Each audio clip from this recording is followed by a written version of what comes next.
मोक्षमार्गदाता नमो राजचंद्र प्रभुसार उर्वशी समूरे वसो सदा परमाधार मोक्षमार्गस्य नेतारं वेत्तारं कर्मभूभृतां ज्ञातारं विश्वतत्त्वानां वन्दे तत्गुणलब्धये अज्ञानतिमिरान्धनां ज्ञानाञ्जनशलाकया चक्षुरुन्मीलितं येन तस्मै श्रीगुरवे नमः।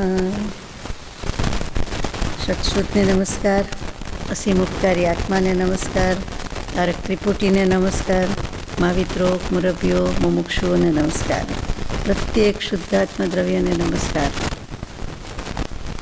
सिद्धांत चक्रवर्ती श्री नेमिचंद्राचार्य અને ટીકાકારશ્રીને પણ નમસ્કાર।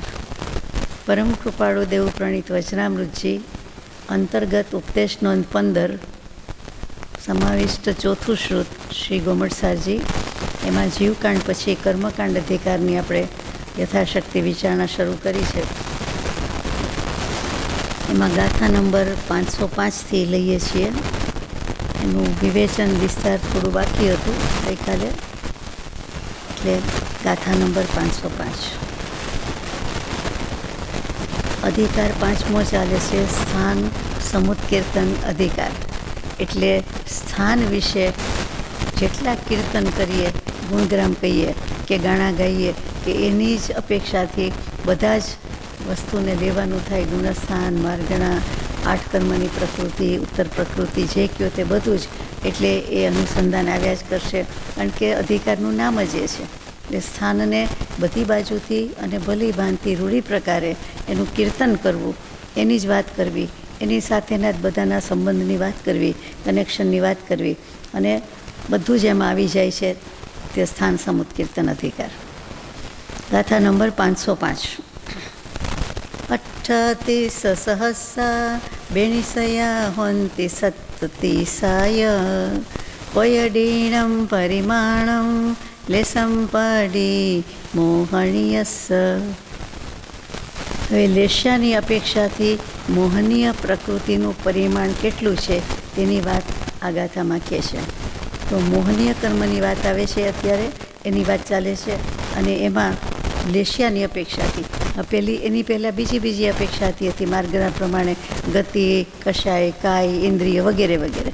હવે લેશ્યા માર્ગણાથી વાત છે કે લેશ્યાથી આગલી ગાથામાં એમ આવ્યું કે લેશ્યા કે સંબંધ છે, મોહનીયના ઉદયથી સ્થાનના ભેદ 5297 થાય છે, એમ હે શિષ્ય તું જાણ।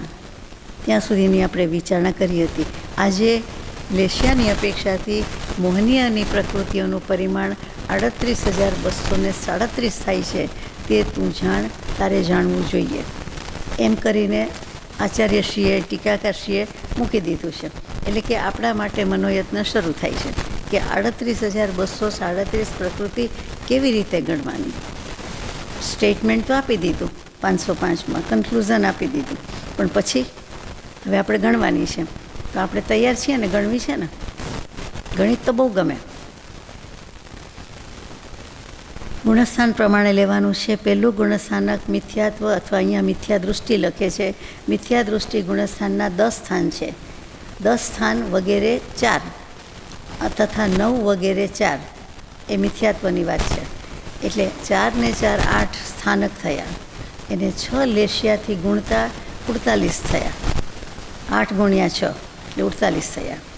પછી 68 પ્રકૃતિને 6 લેશ્યાથી ગુણતા 408 પ્રકૃતિ થાય। જુઓ, પ્રકૃતિ પણ આવ્યા હશે, કઈ પ્રકૃતિ? કર્મ પ્રકૃતિ, ઉત્તર પ્રકૃતિ, એટલે કે પેટા પ્રકૃતિ, મૂળ પ્રકૃતિની વાત નથી। તો કે પેટા પ્રકૃતિની સંખ્યા આવ્યા કરશે, અને સામે લેશ્યાની વાત છે, એટલે બધાને લેશ્યાથી ગુણવાની વાત આવશે, એટલે 6 લેશ્યાથી ગુણવાની વાત આવે તે। અને એની સાથે સાથે જે સ્થાન કયા હોય કે આ ગુણસ્થાનકમાં આટલા સ્થાન છે, એટલે એ સ્થાન લેવાની, સ્થાન કયો, સંખ્યા કયો, સ્થાનમાં આવી ગયું પછી લેશ્યા લેવાની, અને સાથે સાથે કર્મ પ્રકૃતિ લેવાની। એ પ્રમાણે કરવાનું છે। એટલે પહેલાંમાં આપણે આ પ્રમાણે કર્યું કે 68 પ્રકૃતિ, 6 લેશ્યા, અને એનાથી ગુણાકાર કરતાં 408 પ્રકૃતિ થઈ, અને એમાં 4 અને 4 8 સ્થાન થયા છે। આટલું યાદ રાખવાનું છે. બીજું ગુણસ્થાનક સાસ્વાદનમાં 9 વગેરે 4 સ્થાનને, એટલે કે સ્થાન 4 થાય છે અને 9 થાય છે, એટલે 9 વગેરે 4 સ્થાન અને 32 પ્રકૃતિ છે. એટલે 6 લેશિયાથી ગુણતા 24 સ્થાન થયા, 6 ગુણ્યા 4 24 થયા, અને 32 પ્રકૃતિ ગુણ્યા 6 એટલે 192 પ્રકૃતિ થઈ. 32 છક 192, એ તો આપણે યાદ હોય, મોઢે હોય. 31થી 40 આવડતા હોય એટલે બધું આવડે. પછી મિશ્ર ગુણસ્થાનકની વાત આવી. એમાં 9 સ્થાન વગેરે 4 અને 32 પ્રકૃતિ. શાસ્ત્રમાં, ગ્રંથમાં ક્યાંય ગણાવ્યું નથી. આ મેં દાખલો ગણ્યો છે એટલે હું કહું છું, એટલે એમાં શોધશો નહીં. ત્રીજા ગુણસ્થાનકમાં, મિશ્ર ગુણસ્થાનકમાં 9 સ્થાન વગેરે 4 અને 32 પ્રકૃતિ, એટલે 6 લેશિયાથી ગુણતા 24 સ્થાન થયા. એ પણ જરૂરી છે, એટલે યાદ રાખવાના છે. અને 32 ગુણ્યા 6 એટલે કે 192 પ્રકૃતિ થઈ. આ મિશ્ર ગુણસ્થાનકની વાત. ચોથું અસંયત એટલે અવિરત સમ્યક દૃષ્ટિ ગુણસ્થાનક.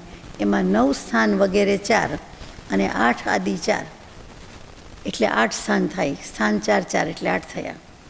અને પ્રકૃતિ 60 છે, એટલે 6 લેશિયાથી ગુણતા 360 પ્રકૃતિ અને 6 લેશિયાથી ગુણતા 8 6 48 સ્થાન થયા. પાંચમા દેશ સંયત ગુણસ્થાનકમાં 8 સ્થાન વગેરે 4 અને 7 આદિ 4 મળીને 8, એટલે કે 4 ને 4 8 સ્થાન થયા. પ્રકૃતિ 52 છે, એટલે 3 લેશિયાથી ગુણતા સ્થાન 24 થયા, પ્રકૃતિ 156 થઈ.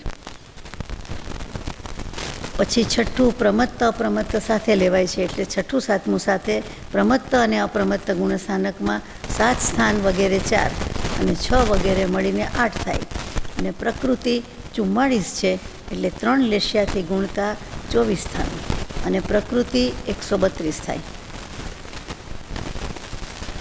આઠમા અપૂર્વકરણમાં 6 સ્થાન આદિ 4, પ્રકૃતિ 20, લેશિયા 1 તે એકમાત્ર શુક્લ લેશિયા, અને એનાથી ગુણતા 6 ગુણ્યા 1 કરીએ એટલે 6 જ આવે, એટલે કે કોઈ રકમમાં ફેરફાર થતો નથી.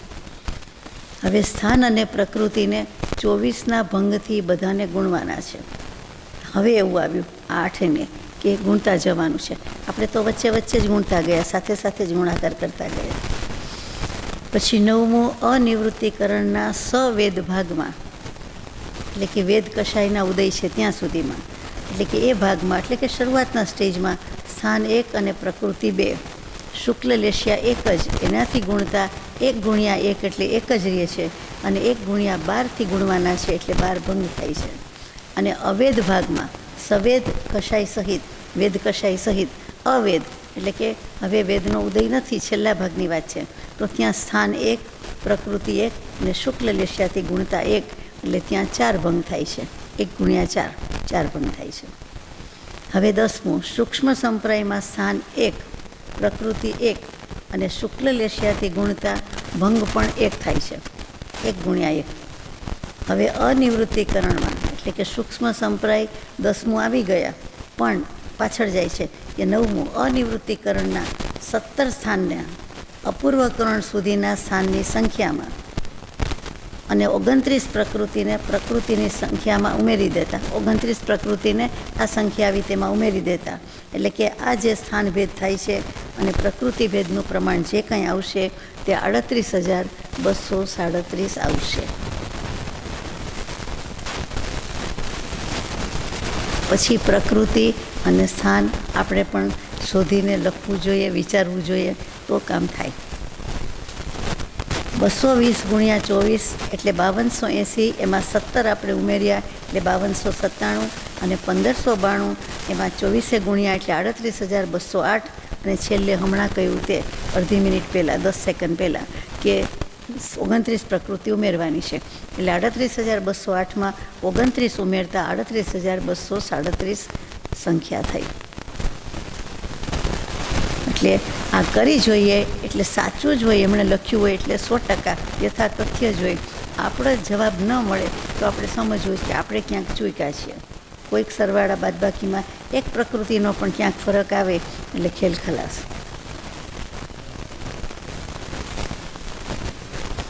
આખો સરવાળો ખોટો જ આવે, ભયંકર ખોટો આવે ઘણીવાર તો, એવી જગ્યાએ ભૂલ કરી હોય તો મોટી ભૂલ. આમાં કેટલાક ગણિતના સૂત્ર, સમીકરણ, નિયમ હોય, જેમ સરવાળો એટલે ઉમેરવાના જ, બાદબાકી એટલે ઘટાડવાના, ઓછા કરવાના, એવી રીતે કેટલાક સૂત્ર હોય એ પ્રમાણે લેવું પડે કે આ સ્થાન છે અને 24 ગુણો અને 12 ગુણો. પછી ત્યાં પૂછાય નહીં કે 24 શું કામ, 22 શું કામ, 12 શું કામ. બરાબર. પહેલાં 8મા 9મા ગુણસ્થાનક સુધીનો સરવાળો કરાવીએ, બધો 8 સુધીનો, સોરી, અને પછી 9 10નું કરીને 8 વત્તા એ 9મા 10માનો સરવાળો કર્યો, એટલે આ જવાબ આવી ગયો કે 38,237 થાય છે. હવે ગાથા નંબર 506માં જઈએ. એક શું છે હવે તો કે સમ્યક્ત્વના આશ્રયથી સ્થાન વગેરેની સંખ્યા કહેવામાં આવે છે. મોહનીય કર્મની જ વાત છે, પણ સમ્યક્ત્વના આશ્રયથી. લેશિયાની વાત પૂરી થઈ. હવે મોહનીય સમ્યક્ત્વ માર્ગણા છે એટલા માટે. 8 સહિયા 13 સયા હવંતી ઉદયસ ઠાણવિયપ્પે જાણસુ સમત્ત ગુણેણ મોહસ. સમ્યક્ત્વ ગુણ સહિત મોહનીયના ઉદયસ્થાનના ભેદ 1378 થાય છે એમ તમે જાણો. 1378 ભેદ કેવી રીતે થતા હશે? કેવી રીતે થાય? સમ્યક્ત્વ ગુણ સહિત મોહનીયના ઉદય સ્થાનના ભેદ 1378 છે અને પ્રકૃતિ પ્રમાણ એના પછીની ગાથા છે, એનો જવાબ સાથે જ છે, એટલે લઈએ છીએ 8026 છે. યાદ રાખજો, 1378 જવાબ આવવો જોઈએ અને 8026 આવવો જોઈએ. ચાલો ગુણસ્થાનથી પહેલેથી શરૂઆત કરીએ છીએ. તો કે ગુણસ્થાન જે છઠ્ઠી ગાથા મૂકી 506ની, એમાં તો આંકડો જ મૂકી દીધો છે. પછી 507માં આંકડો જ મૂકી દીધો છે, એટલે એ બંને આપણે સાથે લઈએ છીએ. 507ની ગાથા વાંચું પહેલાં. 8 સહસા ઇમ 26 યહોંતિણા દવ્વા પયડીણમ પરિમાણમ સમત્ત ગુણેણ મોહસ. સમ્યક્ત્વ ગુણ સહિત મોહનીયની પ્રકૃતિનું પ્રમાણ 8026 જાણવા યોગ્ય છે. અને પછી મોહનીયના સત્તા પ્રકરણને આગળ કહીશું. એટલે હવે આપણે 6ઠી 7મી સાથે ગણીએ છીએ કે ચોથા ગુણસ્થાનકથી શરૂઆત કરી, કારણ કે સમ્યક્ત્વ માર્ગણા છે, એટલે ચોથાથી શરૂઆત. કે અસંયત એટલે કે અવિરત સમ્યક દૃષ્ટિ. અહીંયા અવિરતની બદલે હંમેશા અસંયત મુકાય છે, યાદ રાખવાનું છે. અસંયત ગુણસ્થાનકમાં ષોપ સંકિતના સ્થાન 9 આદિ 4, પ્રકૃતિ 32 છે. હવે ઔપશમિક સંકિત પણ હોય, ક્ષાયિક પણ હોય. ષોપશમની વાત તો મૂકી દીધી, તો ઔપશમિક અને ક્ષાયિકના સ્થાન 8 આદિ 4 અને પ્રકૃતિ 28 છે, મોહનીય કર્મની જે છે તે. હવે બંને સમ્યક્ત્વનું મેળવીને સ્થાન 8, પ્રકૃતિ 56. બંનેમાં 28 પ્રકૃતિ થાય. ષોપસમ સંકિત હોય તો 28 અને ઔપશમિક ક્ષાયિક હોય તો પણ 28, એટલે પ્રકૃતિનો સરવાળો 28 × 56 થયા. અને બંનેના સ્થાન મેળવ્યા એટલે 4 + 4 8 સ્થાન થયા. 5મા ગુણસ્થાનકમાં દેશ સંયતમાં ષોપસમ સંકિતના સ્થાન 8 આદિ 4 અને પ્રકૃતિ 28. હવે ઔપશમિક અને ક્ષાયિક સંકિતના સ્થાન પૃથક યાને છૂટા અલગ જુદા જુદા લેવાના, એટલે એ સ્થાન 7 આદિ 4 છે અને પ્રકૃતિ 24 છે. એ બંનેના મળીને 8 સ્થાન થયા અને 24 × 48 પ્રકૃતિ થઈ. છઠ્ઠા અને 7મું સાથે છે પ્રમત્ત અપ્રમત્તમાં ષોપશમિક સ્થાન 7 આદિ 4 4 અને પ્રકૃતિ 24 છે, વાત આવી ગઈ. ઔપશમિક અને ક્ષાયિકમાં સ્થાન 6 આદિ 4 4, પ્રકૃતિ 20 અમુક પ્રકૃતિ ઘટી ગઈ ત્યાં. બંને સમ્યક્ત્વના સ્થાન 8 8 અને પ્રકૃતિ 40 20 × 40, પેલી 24 × 48 હતી. પછી 8મા અપૂર્વકરણમાં ષોપશમિક સમ્યક્ત્વ હોતું નથી. શ્રેણી માંડે છે તે કાં ઉપશમ શ્રેણી હોય કાં ક્ષપક શ્રેણી હોય, ત્યાં ક્ષોપશમ શ્રેણી હોઈ શકે નહીં, એટલે કે ક્ષોપશમ સંકિત હોતું નથી. ઉપશમવાળો હોય તો ઉપશમ શ્રેણી માંડે, ક્ષાયિકવાળો ક્ષપક શ્રેણી માંડશે, એ રીતે. એટલે એમાં ક્ષોપશમ સંકિત ગણવાનું જ નથી, હોતું જ નથી. એટલે ઔપશમિક અને ક્ષાયિક સંકિતમાં સ્થાન 6 આદિ 4 અને પ્રકૃતિ 20, બંને સમ્યક્ત્વ મળીને સ્થાન 8 અને પ્રકૃતિ 40. અહીં સુધીના સ્થાન અને પ્રકૃતિને આપણે 24 ભંગથી ગુણવાના છે. હવે 9મા અનિવૃત્તિકરણના સવેદ ભાગમાં એક સ્થાન, એક ઔપશમિક સાયક્સમાં અને પ્રકૃતિ 2. એ બંને સમ્યક્ત્વના મળીને સ્થાન 2, પ્રકૃતિ 4. એને 12 ભંગથી ગુણવા આ સવેદમાં. પછી અવેદ ભાગમાં સ્થાન 1, પ્રકૃતિ 1 અને બંને સમ્યક્ત્વના મળીને સ્થાન 2, પ્રકૃતિ 2. એને 4 ભંગથી ગુણવા. સૂક્ષ્મ સંપ્રાયમાં એક સ્થાન, એક પ્રકૃતિ, બંને સમ્યક્ત્વના સ્થાન 2 અને પ્રકૃતિ પણ 2. તેને 1 ભંગથી ગુણતા એટલો જ આંકડો આવે, 2 × 1 = 2. હવે અપૂર્વ કરુણ સુધીના સ્થાન અને પ્રકૃતિને જોડીને એટલે કે સરવાળો કરીને 24થી ગુણવા. તેમાં અનિવૃત્તિકરણ આદિ પોતાના ગુણાકારથી સ્થાન અને પ્રકૃતિને મેળવીને જે પ્રમાણ આવે તે ગાથા મુજબ 8026 થાય છે. દાખલો ગણવામાં 56 × 24 એટલે 1344 થયા. 34 + 1344 એટલે 1378 થયા. અને પછી 332 × 24 કરતાં 7968 થયા. અને 7968 સાથે છેલ્લે 58 પ્રકૃતિ ઉમેરી એટલા માટે 8026 થયા. એટલે આ પ્રમાણે પ્રકૃતિ અને સ્થાનનો મેળ પડી જાય છે.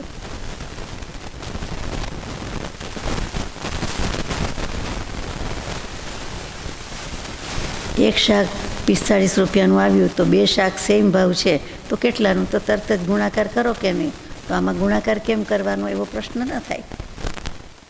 45 × 90 એમ ખબર પડી ગઈ. એવી રીતે ઓછો વધતો ભાવ હોય તો સરવાળો કરીને કહીએ, કોઈ ગુણાકાર કરીને કહીએ, જેમ કહો તેમ. એટલે આવી રીતે છે. આ રીતસરનું કરી જોયું છે, લખી જોયું છે. એટલે આમાં જેમ છે તેમ બરાબર છે, નથી પ્રિન્ટની ભૂલ અને તીર્થંકર દેવ આચાર્યશ્રીની ભૂલનો તો કોઈ સવાલ જ નથી. વિચાર પણ વિકલ્પ પણ ન આવે. એટલે આપણા સરવાળામાં માન્યતામાં ગણતરીમાં ફેર હોય કે આટલું શું કામ લેવાનું. એમને જે આપેલું સમીકરણ સૂત્ર હોય એ પ્રમાણે જવાનું કે સ્થાન અને આટલાથી ગુણો એટલે ગુણવાના. પછી એમાં 24થી શું કામ ને 12થી શું કામ એ પ્રશ્ન નથી. પાકું? પેલું એમ થાય કે આપણે વાંચી લીધું કે આનો સરવાળો આટલો છે, આનો સરવાળો આટલો છે, પણ એમ નહીં. એક એક ગુણસ્થાનમાં એટલા સ્થાન છે, એટલી પ્રકૃતિ છે અને એકેયને ભૂલ્યા સિવાય એક પ્રકૃતિ હોય તો પણ ભૂલવાની નથી. એનો જવાબ એક સરખો જ આવે. તેમ છતાં સરવાળામાં તો ભૂલ આવે જ. એટલા માટે યાદ રાખવા જેવું છે. આમ પણ માન્યતામાં ને અભિપ્રાયમાં ને બધામાં ભૂલ કહેવાય કે કેમ શુક્લ લેશિયા જ કાઢી નાખી, કાંઈ નહીં ને એક જ પ્રકૃતિ છે એટલે એવું તો ચાલે નહીં. જે હોય તે લેવી જ પડે. ગાથા નંબર 508 આગળ જઈએ. મોહનીયનું સત્વ પ્રમાણ કહેવામાં આવે છે. સત્વ કાલે વાત થઈ ગઈ છે. એ જ સ્થાન, એ જ સત્તા. અહીંયા સત્વ એટલે સત્તા કહેવાનું છે. સ્થાનમાં સ્થાન, સ્થિતિ, અવસ્થિતિ એ શબ્દ હતા. અહીંયા જે છે તે સત્વ સ્થાન સાથે બોલાય છે. સત્તા સ્થાન, સ્થાનકો એટલે ચાલે. સત્વ મુખ્ય છે, સત્તા, સત્તાના સ્થાન એમ. સત્તામાં કેટલી રહેલી છે તે. ગાથા નંબર 508માં અઠ્ઠય સત્તય છક્કય ચદુતી દુગે ગાધિગાણી વિસાણી તેરસ બારે યારમ પણાદી એ ગુણયમ સત્તમ. શું કહે છે મોહનીયમાં? કે મોહનીય કર્મના સત્વસ્થાન 8 + 20. જો લખવાની સ્ટાઇલ હિન્દી 8 + 20 વગેરે. અર્થાત 28, 27, 26, 24, 22, 21 તથા 13, 12, 11, 5 અને એમાંથી એક એક કમ એટલે 4, 3, 2, 1 આમ કુલ સંખ્યા 15 થાય છે. 14 ગુણસ્થાનક સંખ્યા 15 થાય છે. પ્રશ્ન તરત જ થવો જોઈએ કે એમ કેમ આવે? હવે ચાલો લઈએ આપણે. આપ કહેશો કે એમ જ હોય. આ પ્રકૃતિના આંકડા બોલી ગઈ છું, ફરીથી બોલું. 28, 27, 26, 24, 23, 22, 13, 12, 11, 5 પછી 4, 3, 2, 1 એટલે કુલ 15 થાય છે. સમ્યક દર્શનની વાત છે, મોહનીય કર્મની વાત છે તો દર્શન મોહની 3 અને ચારિત્ર મોહનીયની 25 એટલે 28 પ્રકૃતિ છે તો કે એમ 28 પ્રકૃતિ છે એમ ન બોલાય, લખાય એમ 28 પ્રકૃતિ રૂપી સત્વસ્થાન છે. જે પ્રશ્ન પૂછ્યો હોય એ જ પ્રશ્નનો જવાબ એ શબ્દ સાથે આપણે સમજવામાં ચાલે કે 28 પ્રકૃતિ થઈ ગઈ એમ સત્તામાં છે તે. તેમાંથી સમ્યક્ત્વ પ્રકૃતિની ઉદ્વલના કરવાથી 27 પ્રકૃતિરૂપ સત્વસ્થાન થાય છે. સમ્યક્ત્વ પ્રકૃતિ એટલે કે સમકિત મોહનીય એની ઉદ્વલના કરવાથી, ઉદ્વેલન એટલે આપણે આવી ગયું છે ઉદ્વલના કે ઉદ્વેલના જે કહો તે, એટલે શું કે જે પ્રકૃતિ એની વ્યાખ્યા કરી હતી કે તે સમયે બંધાતી નથી અને આત્મા પણ તે પ્રકૃતિ બાંધવાને યોગ્ય નથી, તેને ઉદ્વેલન તેવી પ્રકૃતિને પ્રકૃતિનું ઉદ્વેલન કહેવામાં આવે છે. આપણે જાણીએ છીએ કે મિથ્યાત્વ મોહનીયમાં ત્રણેય પ્રકૃતિ આવી જાય છે. મિશ્ર મોહનીય અને સમ્યક્ત્વ મોહનીયનો બંધ નથી, એ બંધ પ્રકૃતિમાં આવતી નથી, એનો બંધ નથી, એટલે એને અહીંયા ઉદ્વેલન કીધું. એમ ન કીધું બંધ નથી, સત્તાની વાત છે. એટલે કે ખરેખર હોય તો છે જ, પુલ્સ તો છે જ એમાં, પણ બંધમાં નથી, એટલે કે એ ઉદ્વેલનમાં અહીંયા લઈ લીધું કે એ બંધાતી જ નથી, તે સમયે બંધાતી નથી. જે ઉદ્વેલનની વ્યાખ્યા આપણે કરી હતી કે જે પ્રકૃતિ તે સમયે બંધાતી નથી, પછી મેં દૃષ્ટાંત આપ્યું હતું કે આપણે કહીએ ત્યારે ન કરે, પછી કરે એમ. મને કોઈ કહે આમ કરવાનું તો ત્યારે ને ત્યારે નહીં, પછી ઘણીવાર આપણે કહીએ ને આજે નહીં કાલ કરશું, એટલે આજ ઉપર તો મીંડું જ વળી જાય એમ મોટા ભાગના કામમાં. અને ઘણીવાર થોડી વાર પછી કરું કે હમણાં કરું છું, મારે જ કરવું છે ને કરું છું, કરીશ વગેરે. એ જ વસ્તુ અહીંયા જ રાખવાની છે, એટલે સહેલું પડે કે જે સમયે પ્રકૃતિ બંધાવાની તો હોય જ ને, પણ લખે છે કે તે સમયે બંધાતી નથી અને બાંધવાની જીવમાં યોગ્યતા પણ નથી, તે પ્રકૃતિની ઉદ્વેલના થઈ શકે, બીજી કોઈ પ્રકૃતિની ન થાય. અને આ પ્રકૃતિ માત્ર અને માત્ર પહેલાં મિથ્યાત્વ ગુણસ્થાનકે જ હોય છે, વચ્ચે આવતી નથી, આડી આવતી નથી. કારણ કે મિશ્ર મોહનીય અને સમ્યક્ત્વ મોહનીયની વાત છે, એ તો ત્યાં જ આવે ને, બીજે ક્યાં આવે. અને એમાં એ પાછું એમાં આવતું હતું ઉદ્વેલનના આપણે ચેપ્ટરમાં કે એ કાંડક રૂપ જ હોય છે. કાંડક નોટ શું કર્યો હતો, ફાલીમાં એક સમય અને કાંડકમાં બહુ સમય, એક કરતાં વધારે સમય, એટલે કાંડક રૂપ જ હોય છે. બોલો, આટલું વર્ણન ખરું, અસ્તિત્વ ખરું, પણ જીવ બંધાવાની, જીવમાં બાંધવાની યોગ્યતા નથી, કર્મમાં બંધાવાની યોગ્યતા નથી, અને એનું અસ્તિત્વ છે ને બધું કેવલ જ્ઞાન છે. હવે 28માંથી 27 પ્રકૃતિ થઈ, ફરીથી સમ્યક્ત્વ મિથ્યાત્વની ઉદ્વેલના કરવાથી 26 પ્રકૃતિ થાય છે. બંનેની જુદી જુદું અસ્તિત્વ લીધું. મિથ્યાત્વ મોહનીય તો છે જ, મિશ્ર મોહનીય નથી, બીજી વાર કહે છે સમ્યક્ત્વ મોહનીય પણ નથી, એટલે બંને પેલું સમ્યક્ત્વ મોહનીય કાઢી નાખ્યું, પછી મિશ્ર મોહનીય કાઢી નાખ્યું, ચાલો. એટલે એ બંનેનું ઉદ્વેલના થાય છે, એટલે કે 26 પ્રકૃતિ થઈ. પછી અનંતાનુબંધીનું વિસંયોજન કરવાથી 24 પ્રકૃતિ થઈ જાય છે. કઈ પ્રકૃતિ બે ઘટી ગઈ? વિસંયોજન કર્યું એટલે અનંતાનુબંધી ક્રોધમાન માયાલોભનું એ 4 પ્રકૃતિ ઘટી જાય, 28માંથી 4 ગઈ એટલે 24 થઈ ગઈ.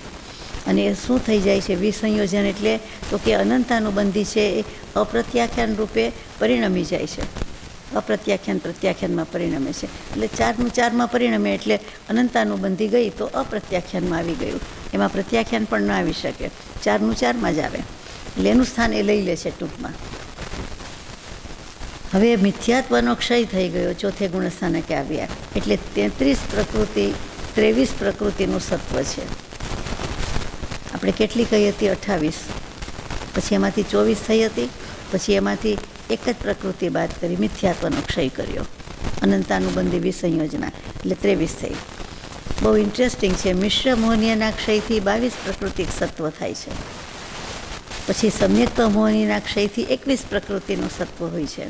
પછી અપ્રત્યાખ્યાન અને પ્રત્યાખ્યાન એ મધ્યમ કશાય 4 ને 4 8, એક કશાય બાદ કરતાં 13 પ્રકૃતિનું સત્વ રહે છે.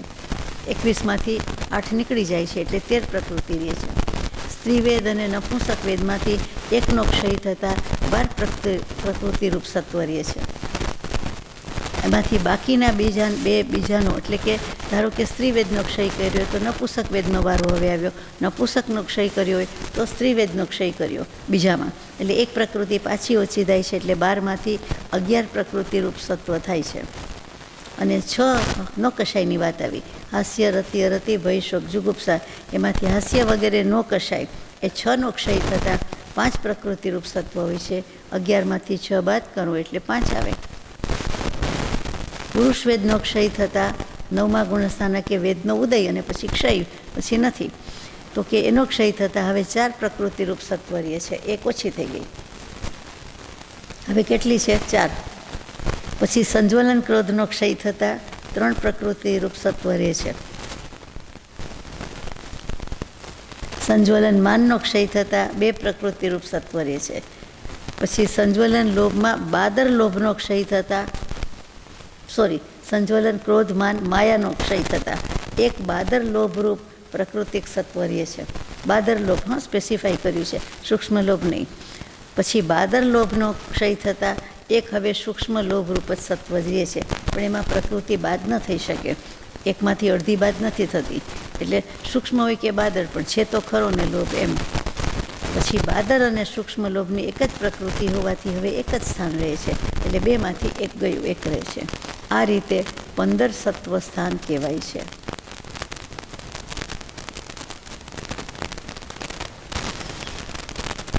હવે આમાં શું આપણને નથી આવડતું? બધી ખબર છે. પહેલાંએ આટલું બંધ હોય, બીજાએ આટલું, ત્રીજાએ આટલું, ચોથાએ આટલું, 5માએ, 6ઠાએ, 7માએ, અને આપણને 10 ગુણસ્થાન લોભ પણ આપણો ગયો. વધુ સમજવાનો લોભ તો છે, વધુ જાણવાનો વાંચવાનો લોભ તો છે. આ તો વાંચવામાં લોભ ગયો, નહીંતર તો પછી બધું મૂકી દેવું પડે આપણે. છે ને સહેલું? પહેલાં એમનેમ આપણને થાય કે આ બધા શું આંકડા મૂકી દીધા છે, આંકડા પ્રકૃતિના છે, અને પછી સંખ્યા સ્થાન સાથે કરવાનું છે. હવે પૂરું થઈ ગયું, એ ગાથા પૂરી થઈ ગઈ. ગાથા નંબર 510 લઈશું. હવે ગાથા નંબર 9 વાંચવાની બાકી હતી, 8, 9 સાથે આવી ગયામાં, એટલે સાથે તો ના આવે પણ સરવાળા કન્ક્લુઝન રૂપે હવે આવે છે. 509 તિર્ણે ગે એ ગે ગમ દોમિસ ચદુસુ પણણિયટ્ટી એ તિર્ણીય થૂલે યારમ સુહુ મે ચત્તારી તિર્ણી ઉવસંતે. પેલા મિથ્યા દૃષ્ટિ ગુણસ્થાનના 15માંથી 3 સ્થાન છે. ફરીથી પહેલા ગુણસ્થાનમાં 15માંથી 3 સ્થાન છે, શાસ્વાદનમાં 1 સ્થાન છે, વિશ્વ ગુણસ્થાનકમાં 2 છે, અસંયત વગેરે 4 ગુણસ્થાન, 4થું, 5મું, 6ઠું, 7મું, એમાં આપણને સહેલું પડે બોલવું. એમાં 5 સ્થાન છે. કોની વાત ચાલે છે? સત્વની, સત્તામાં. નિવૃત્તિ અથવા અપૂર્વકરણ ગુણસ્થાનમાં 3 સ્થાન છે. સ્થૂળ કષાય એટલે કે 9મા ગુણસ્થાનકમાં અનિવૃત્તિકરણમાં સ્થૂળ કષાય, એમાં 11, સૂક્ષ્મ સંપ્રાય 10મા ગુણસ્થાનકમાં 4, અને ઉપશાંત કષાય નામના 11મા ગુણસ્થાનમાં 3 સત્વ સ્થાન હોય છે. આપણે જે વાત લઈ ગયા તે જ સત્વ સ્થાન એટલે સત્તામાં છે, એમાં શું મોટી વાત છે, સમજી ગયા. દરરોજ રસોઈ બનાવો ને દરરોજ કાંઈ રસોઈની રેસીપી અથવા એના ઇન્ગ્રેડિયન્ટ્સ, પછી એની બીજી બધી વાત, પછી એનું પરચેઝિંગ, શોપિંગ, શાકભાજીમાં કદાચ તાજું લાવો તો, પણ બીજું બધું થોડું કરવાનું હોય, બધું હોય જ. પછી કહેવાનું હોય કે આને આમ સુધારાય, આને આમ કરાય, આમાં આટલું લોટ કૂણવવું જોઈએ, આટલું મસળવું જોઈએ, કાંઈ જ નહીં, બધી ખબર હોય ને. એક વસ્તુ કહેવા બેસે તો રસોઈ ક્યારે થાય? જ્યારે થાય ત્યારે. કહેતું જાય તો આપણને એમ લાગે કે આ તો કચકચ કરે છે, ટકટક કરે છે, બોધર કરે છે, ખબર છે આ બધી. તો એવું મને પણ અત્યારે એવું જ લાગે છે કે આપને બધી ખબર તો છે જ, પછી નકામું પિષ્ટ પેંજણ કે લાંબુ કરાય, એવું ના થાય. આમાંથી આવી જાય તે વાંચી દેવાનું કે આ પ્રકૃતિ હોય છે. પછી પ્રકૃતિ ગણાવવાનો ફાયદો શું? અને હું તો ઈચ્છું, અને આપણે ઈચ્છીએ બધા જ, કે પછી સામસામા આપ મને ગણાવજો કે આ આટલું રહી ગયું, આટલું બાકી છે, અથવા આટલું ઉમેરવાનું છે. હા, એનું રેકોર્ડિંગ કરવાનું છે. ચાલો, ગાથા નંબર 510. હવે આ જ વસ્તુને કહેવામાં આવે છે. તમે તો બોલ્યા નહીં, પૂછ્યું નહીં, પણ મને બધા સવાલ થાય કે આ કેવી રીતે આવ્યું. એટલે હવે ગાથા નંબર 510 આવે છે.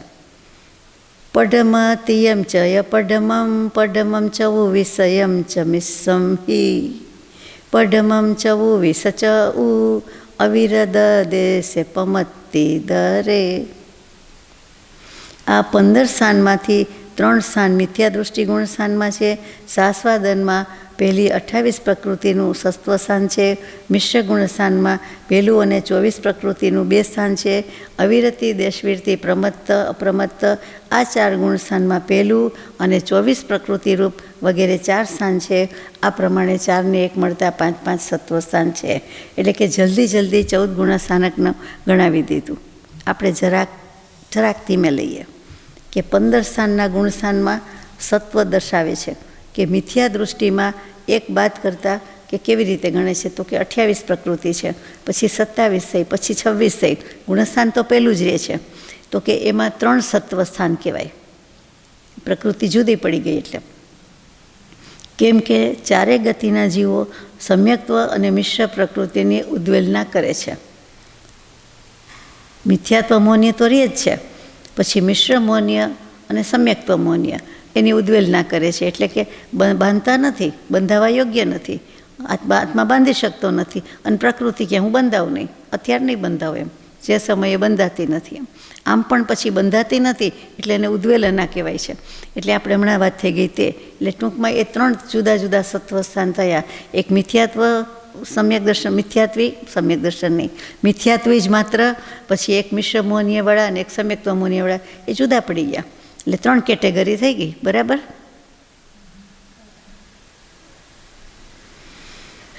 પછી સાસ્વાદન ગુણસ્થાનકમાં 28 પ્રકૃતિ રૂપી એક સત્વ છે. 28 પ્રકૃતિ છે જ હજી. પછી મિશ્રમાં 28 અને 24 પ્રકૃતિ રૂપ 2 સ્થાન છે ત્રીજા ગુણસ્થાનકમાં. કારણ કે અનંતાનુબંધી વિસંયોજના કરનારા પણ સમ્યક્ત્વ મિથ્યાત્વના ઉદયમાં મિશ્ર ગુણસ્થાનકમાં જાય છે. એટલે કે અનંતાનુબંધી વિસંયોજના કરી દીધી તો પણ એ કરનારા પણ સમ્યક્ત્વ મિથ્યાત્વના ઉદયમાં પેલા મિથ્યાત્વના 3 પુંજ કરે છે એટલે ઉદય આવે છે. એટલા માટે તે વખતની પોઝિશનમાં શું છે તો કે મિશ્રમાં જાય છે. એટલે કે અનંતાનુબંધી વિસંયોજનાવાળાને પણ આમાં લઈ લીધા છે. હવે અસંયત વગેરે 4 ગુણસ્થાન એ કયા? 4, 5, 6, 7. એમાં પ્રત્યેકમાં 5 સ્થાન છે. અનુક્રમે 28, 24, 23, 22 અને 21 પ્રકૃતિ થાય છે. કારણ કે અનંતાનુબંધીનું વિસંયોજન અને મિથ્યાત્વ વગેરે 3નો ક્ષય આ ગુણસ્થાનકમાં હોય છે. એટલા માટે આ પ્રકૃતિ થઈ ગઈ છે. 21 પ્રકૃતિ છેલ્લે આવી ગઈ. 7 પ્રકૃતિ ગઈ. મિથ્યાત્વ મૌન્ય, મિશ્ર મૌન્ય, સમ્યક્ત્વ મૌન્ય, અનંતાનુબંધી, ક્રોધમાન, માયાલોભ આ 7 પ્રકૃતિ ગઈ. એટલે છેલ્લે 21 પ્રકૃતિ આવી ગઈ. આમાં વાંધો શું છે કે આપણે બધા સાથે ચાલતા હોઈએ પછી આગળ પાછળ થઈ જઈએ. 2 જણ વોક લેવા નીકળે પણ સાથે ન હોય, આગળ પાછળ થઈ જાય. ધીરજ નહીં એટલે એક સાથે ન ચાલી શકે કોઈ પણ કારણે. ઘણીવાર ટ્રાફિક આ તે બધું હોય, જગ્યા ઓછી હોય, એવું બધું થાય એટલે આગળ પાછળ થઈ જાય. પણ ઘણીવાર સાથે ન રહી શકે, સાથે ચાલવું ફાવે જ નહીં, બંનેની સ્પીડમાં ફરક હોય. એટલે આપણે સાથે ચાલીએ ને આમાં તો ફોલો થાય, બરાબર સમજાય. નહીં તો કંટાળો આવે, અણગમો આવે અથવા ન સમજાય, અસમંજસ કે જ્યાં સમજવાનો હોય એ પોઈન્ટ તો બાકી જ રહી જાય. ચાલો ગાથા નંબર 511.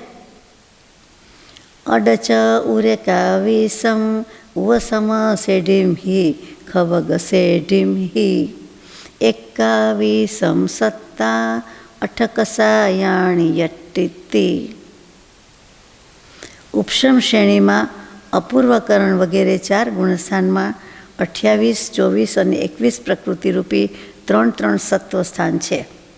તથા ક્ષપક શ્રેણીમાં 8મા અને અનિવૃત્તિકરણના અષ્ટકષાયવાળા ભાગમાં 21 પ્રકૃતિરૂપી 1 સ્થાન છે, જે હમણાં આપણે લીધું 11મું. હવે આગળ જઈએ, આનો જ વિસ્તાર આવશે, પછી 512 લઈશું. ઉપશમ શ્રેણીમાં જેની વાત ચાલે છે તે અપૂર્વકરણ 8મું ગુણસ્થાનક, ત્યાં જ ઉપશમ શ્રેણી માંડે છે. અને 8, 9, 10, 11 ચારેયની વાત આવે છે. એ ચારેય ગુણસ્થાનકમાંથી પ્રત્યેકમાં 28, 24, 21 પ્રકૃતિક 3 સત્વ સ્થાન છે. એટલે પ્રકૃતિ 21 અને સત્તા સ્થાન જે કહ્યું તે 3 કેટેગરી પડી જાય ને, મિથ્યાત્વી, સમકીર્તિ વગેરે. કેમ કે અનંતાનુબંધી વિસંયોજના કરનારા અને દર્શન મોહની 3 પ્રકૃતિનો ક્ષય કરનારા 24 અને 21 કહેવાય. અને એવા જીવ ઉપશમ શ્રેણીને આરૂઢ થાય છે, એટલે કે આરોહે છે, ચડે છે. ક્ષપક શ્રેણીમાં શું થાય છે તો કે અપૂર્વકરણ અને અનિવૃત્તિકરણમાં 8 કષાયનો ક્ષય થઈ ગયો છે. અનંતાનુબંધી પછી અપ્રત્યાખ્યાની અને પ્રત્યાખ્યાની એ બંને 4 એટલે 8 કષાયનો ક્ષય છે. એટલે પૂર્વની 21 પ્રકૃતિમાંથી એક સત્વ સ્થાન જ હોય છે. એટલે એને 28માંથી 21 કેવી રીતે થઈ ગઈ તો કે આ આવી રીતે થઈ ગઈ. એટલે એને સત્વ સ્થાનમાં એક જ લીધું છે. આ 511મી ગાથા હતી. ગાથા નંબર 512. તેરસ બારે યારમ તેરસ બારમ ચ તેરસમ કમસો પુરીસેથી સંડવેદોદયણ ગદપણ ગ બંધમ હિ. એના પછી 1 પુરુષવેદ અને 4 સંજોલન કષાય. આ પ્રકારે 5 પ્રકૃતિના બંધવાળા અનિવૃત્તિકરણ ગુણસ્થાનના ભાગમાં જે પુરુષવેદના ઉદય સહિત શ્રેણી ચડે છે તેને 13, 12, 11 અનુક્રમે 3 સ્થાન હોય છે. 13, 12, 11ની પ્રકૃતિ હોય છે. પ્રકૃતિ રૂપી સ્થાન. આમાં શું કહેવાનું છે આટલું પહેલાં લઈએ કે પુરુષવેદ અને સંજોલન કષાય ક્રોધમાન માયાલો એ 5 પ્રકૃતિ એનો એ બંધવાળા અનિવૃત્તિકરણના ભાગમાં જે પુરુષવેદના ઉદય સહિત શ્રેણી ચડે છે, 3 વેદના ઉદયવાળા શ્રેણી ચડી શકે છે. નપુસક વેદી મોક્ષે જઈ શકે છે તો આ શ્રેણી પણ ચડી શકે છે. સ્ત્રી વેદી પણ ચડી શકે છે. શ્રેણી તો ચડે છે. તો અહીંયા ઉપશમ શ્રેણીની વાત કરતા હતા, પછી પુરુષ વેદની વાત છે, પછી સ્ત્રી નપુસક વેદની વાત આવે છે. તો કે આ જે અનિવૃત્તિકરણનો ભાગ પડે છે તેમાં પુરુષ વેદના ઉદય સહિત જે શ્રેણી ચડે છે તેના 13, 12, 11 પ્રકૃતિરૂપી 3 સત્વ સ્થાન છે. કારણ કે 8 કષાયના ક્ષય પછી સ્ત્રી નપુસક વેદનો બંનેનો ક્રમથી ક્ષય હોય છે. એટલે કે માત્ર પુરુષ વેદનો ઉદય છે એક સાથે એક જ હોઈ શકે 3 વેદમાંથી. એટલે સ્ત્રી અને નપુસક 2 વેદનો ક્ષય થઈ જાય છે, એટલે એટલું ઘટી જાય છે. પછી જે સ્ત્રી વેદના ઉદયથી શ્રેણી ચડે છે તેને 13 પ્રકૃતિરૂપી 4 સત્વ સ્થાન છે. અને નપુસક વેદનો ક્ષય થતાં 12 પ્રકૃતિરૂપી સત્વ થાય છે. સ્ત્રી વેદવાળાને પણ પાછી એક ઘટી ગઈ, નપુસકની ઘટી ગઈ. ને જે નપુસક વેદના ઉદયથી શ્રેણી ચડે છે તેની 13 પ્રકૃતિરૂપ સત્વ છે. કારણ કે નપુસક વેદ અને સ્ત્રી વેદનો ક્ષય બંને એક સાથે જ એક કાલે જ પ્રારંભ થાય છે. એ બંને વેદના ઉદયમાં એવું છે. સ્ત્રી પણ ધારો કે સ્ત્રી વેદનો ઉદય, તો સ્ત્રી વેદના ઉદયમાં એ જ્યારે આ બધી શ્રેણી ચડે છે કરે છે ત્યારે એ પોતાના ઉદયને 9માનો એન્ડ છે એટલે વેદી લેવાનો છે. પછી હોતું નથી એ ગુણસ્થાનક પછી. એટલે શ્રેણી તો ચડે છે એટલે એના ઉદયનો એક ક્ષય થયો અને નપુસકવાળા કે અમારો એક ક્ષય થઈ ગયો. એટલે કે સ્ત્રી વેદ અને નપુસક વેદ બંનેનો સેમ ટાઈમ શ્રેણી ચડતા હોય છે ત્યારે એક સાથે ક્ષય થઈ જાય છે. સ્ત્રીવાળાને સ્ત્રી વેદનો, નપુસકવાળાને નપુસક વેદનો. ને પુરુષ વેદની તો આગળ વાત આવી દીધી. પછી તો વેદનો ઉદય જ નથી એટલે 3યનો ક્ષય થઈ જાય છે. ઉદય આવીને પૂરો થઈ જાય છે. ત્યાં સુધી ઉદય છે.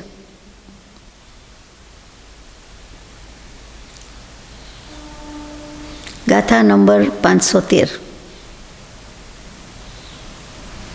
ગ્રંથમાં જે છે ને એમાંથી જરાક સમજવામાં સેજ અઘરું લાગે છે, આકરું લાગે છે. એટલે આપણે સમજતા જઈએ, વાંચતા જઈએ, લખી નાખીએ ને તો સહેલું પડે છે. એટલે આ એક સમજવાનો રસ્તો છે. આપ કરતા જશો પણ આ તો કહેવાય જાય મારાથી. ગાથા નંબર 513.